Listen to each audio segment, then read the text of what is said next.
Hello, this is now the first English contribution of a new series, ranking around the forthcoming release of Martin Scherber's Second Symphony, which I conducted in Tarragona in Spain and which will be released on CD later this year. And so there are a lot of considerations about music in general, and of course then also about the symphony and about its historical and musical circumstances. But in the beginning I would just like to speak about something which is very often misunderstood. And a lot of it I learned from my great teacher Jelly Bidake, who was, as many know, the pioneer of musical phenomenology and developed this through all his life. And when he died in 1996, he left all of us closer pupils behind with the question, how can we go on? How can we, some people thought, how can we save the knowledge? The others thought, how can we develop the knowledge? I would count myself among the second species. So concerning one topic which is very interesting on the, what we could say, rhythmical, metrical time level of music, is how to differentiate between speed and tempo, and what has all this to do with rubato. So normally nobody would make a difference between speed and tempo. So if we have a metronome marking, we say, okay, this is the tempo. If we don't have a metronome marking, we say we have to find the tempo. In any case, I would say we have to find the tempo, and the metronome marking is not the tempo. It's a speed, but it can be the wrong speed, and in most cases will be the wrong speed. Why? If you have a piece, whatever piece, it doesn't matter which piece. You have a symphony by Mozart, the G minor symphony by Mozart. It's written molto allegro. So that means joyfully going forward, basically, with a lot of joy, but in minor mode. So what kind of joy? This you can meditate about. But then this piece has no metronome marking, but then we have a Beethoven symphony and suddenly we have metronome markings. So then there are many people who say there are not many things which are objective in music. The objective things is pitch, rhythmical coordination, and then on the tempo level, metronome marking. And of course, on the instrumental level, the colors of tone production.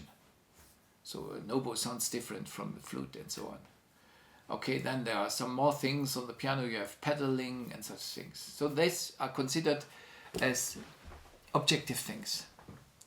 And then about form and about harmonic development, and so people will say, if they come from a more dogmatic standpoint of musicology, that is a more materialist standpoint, they will say there's a lot of things about ideology, about theory and the romantic topics and such things like unity of form and so on. So I would say, on the contrary, from a materialist standpoint, we cannot understand music at all. We stay musicologists, but in the bad sense. To be a musicologist or a musician or a composer or whatever, in the good sense, also a listener, we have to find another approach. So concerning the metronome marking, which gives an exact speed on the absolute level, there are many things that are different. If the orchestra is larger, it will become a bit slower. If the musicians are less virtuosic, it will become a bit slower. But not only that, it can also become slower if the musicians produce a more beautiful tone. And all in all, the sound is more attractive and more beautiful. It can become slower by nature.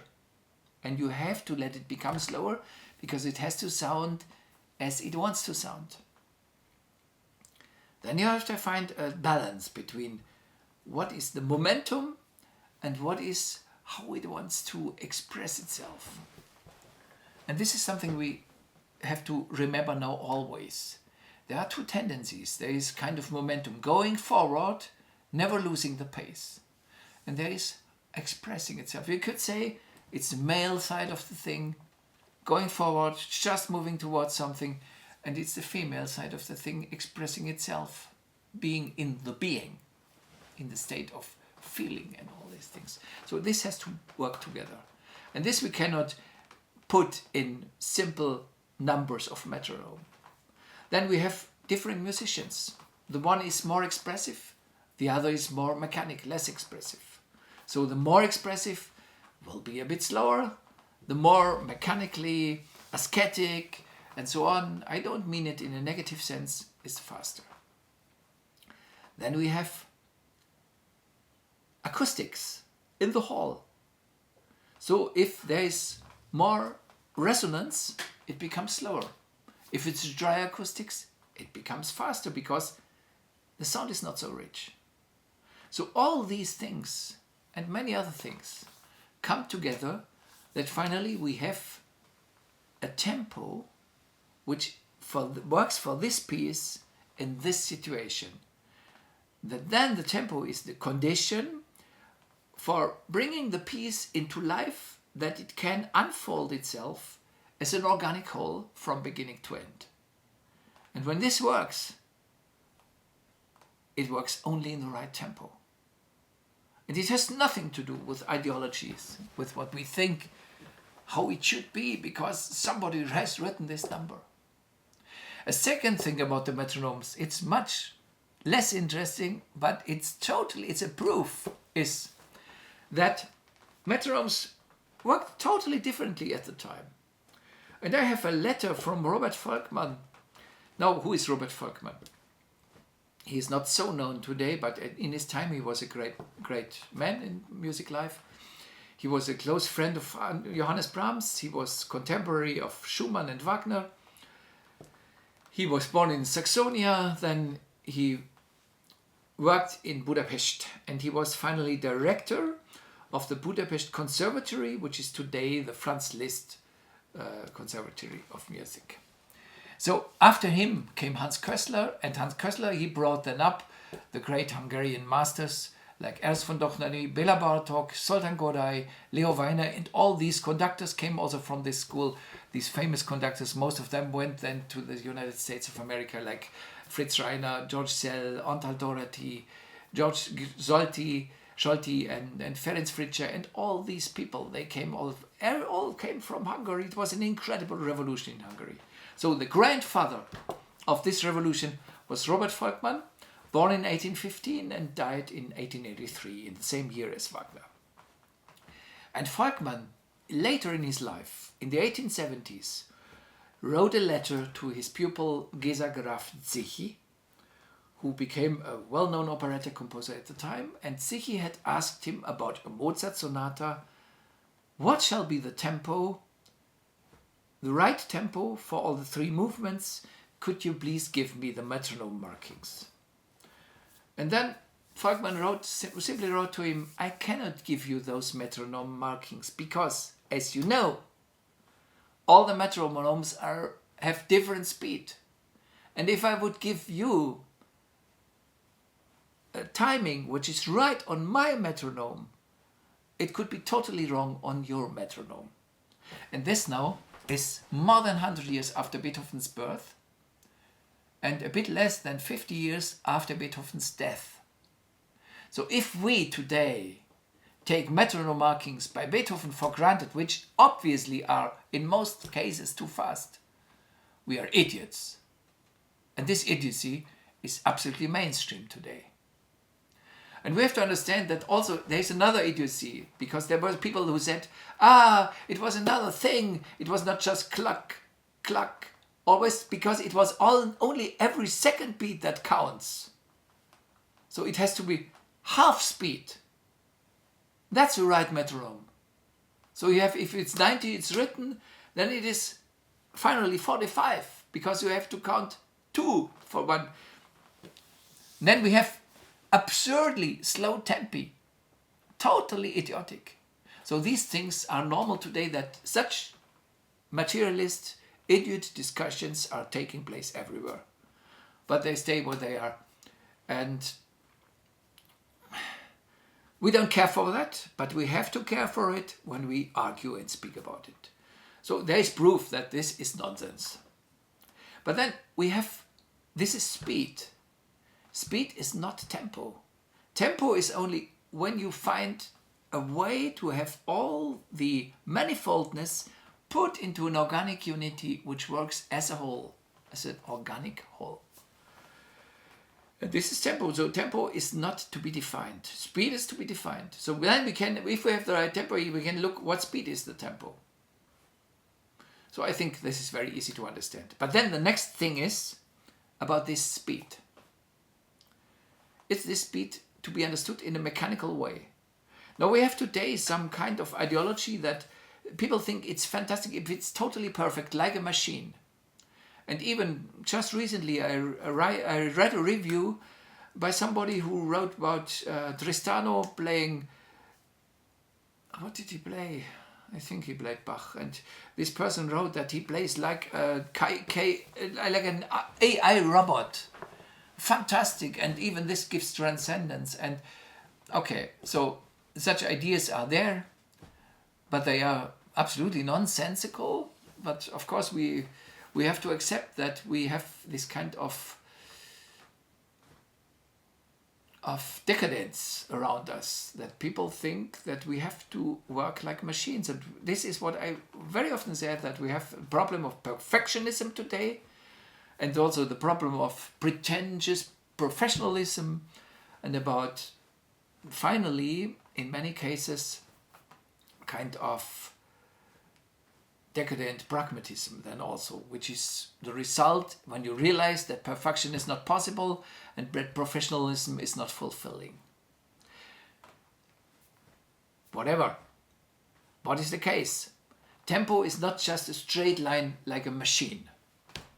So in tempo we have then the two sides, which we could call, if that's still okay, male and female.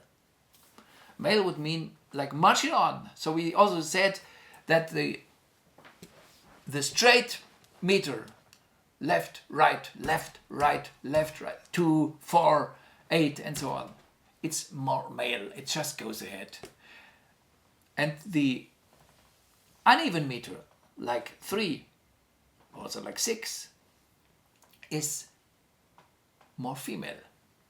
It's more flexible, which is a wonderful thing, I think, because we all should be very flexible. So then when we have a piece of music, we have what we call momentum. It moves forward and nothing can stop it until it comes to the end. That's one thing. That's what I would call the male side of it. So it's just marching on.